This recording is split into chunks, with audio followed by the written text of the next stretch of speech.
Hello bachcho, let's read this question. The question says the heating of phenyl methyl ethers with HI produces option first is iodobenzene, option second is phenol, option third is benzene and option fourth is ethyl chloride. बच्चों इस question में पूछा गया है कि अगर हम phenyl methyl ethers की रिएक्शन HI के साथ कराते हैं और हीट करते हैं तो यहाँ पर क्या बनेगा। तो हमें फोर ऑप्शंस दिए गए हैं। फर्स्ट ऑफ ऑल बात करते हैं इस क्वेश्चन के की कॉन्सेप्ट के बारे में। किसके बारे में बच्चों? इस क्वेश्चन के की कॉन्सेप्ट के बारे में।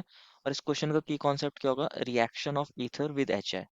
Reaction of ethers with HI। अगर हम रिएक्शन करते हैं ईथर की तो कैसे रिएक्ट करता है ये HI के साथ? तो ये डिपेंड करता है कि हमने ईथर कौन सा लिया है बेसिकली, और ये रिएक्शन कैसे प्रोसीड हो रही है। यहाँ एक काइंड की न्यूक्लियोफिलिक सब्स्टिट्यूशन रिएक्शन देखने को मिलती है। यहाँ पर एक काइंड की न्यूक्लियोफिलिक सब्स्टिट्यूशन रिएक्शन देखने को मिलती है। क्या देखने को मिलती है? Nucleophilic substitution reaction. और bimolecular nucleophilic substitution reaction generally देखने को मिलती है फिनाइल मिथाइल ईथर्स की रिएक्शन HI के साथ कराते हैं। दैट इज यहाँ पर SN2 मैकेनिज्म के थ्रू रिएक्शन प्रोसीड होती है।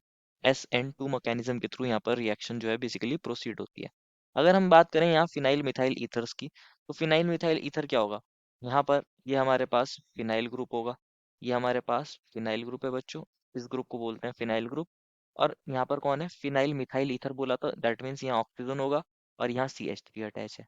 इसकी रिएक्शन जब हम HI के साथ कराते हैं तो HI क्या है? बेसिकली एसिड है। HI क्या है? एसिड है। ये सोर्स होता है H+ की और I नेगेटिव की।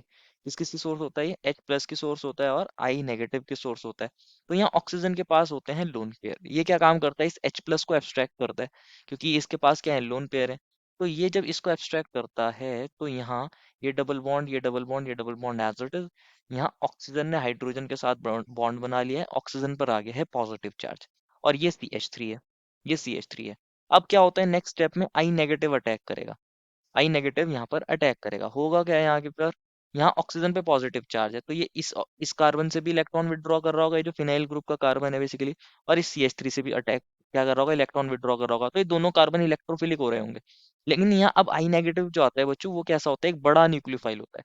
तो वो क्या काम करता है? इनमें से किसी एक कार्बन पर अटैक करेगा। या तो वो इस कार्बन पर अटैक कर सकता है, या फिर आई नेगेटिव क्या काम कर सकता है? इस कार्बन पर अटैक कर सकता है।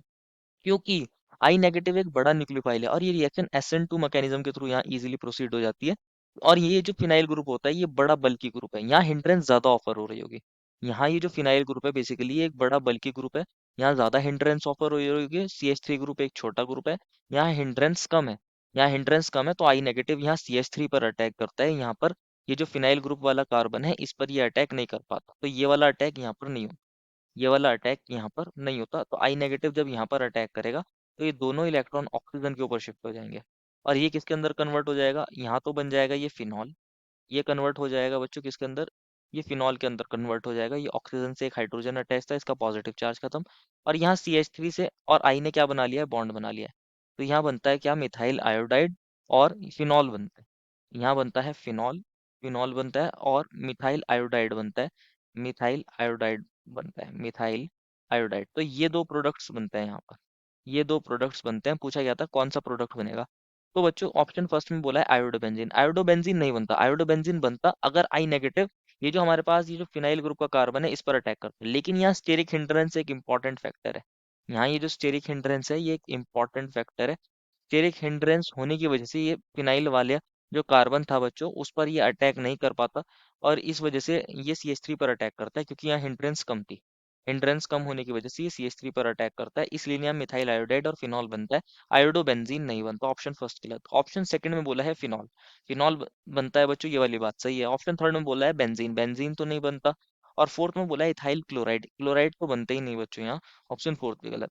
Therefore, final answer is option number two. I hope you understood it well and best of luck.